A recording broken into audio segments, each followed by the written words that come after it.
What's up you guys, welcome back. In this video I'm going to show you how to put music in your Facebook profile.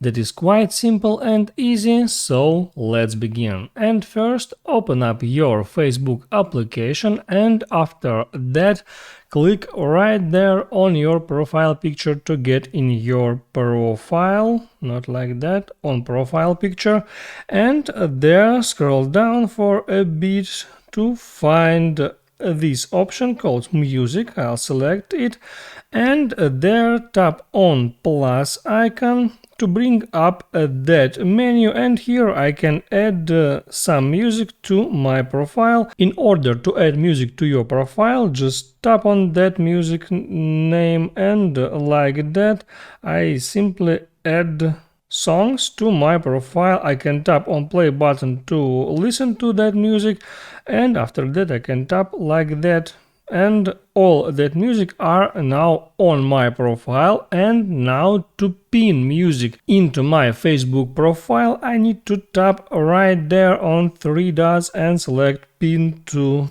profile, and if we go back for a step, right there at my profile, here I can see pinned song. So that's how it works. Hope this video helped you out. Let me know in the comments below that it's worked for you.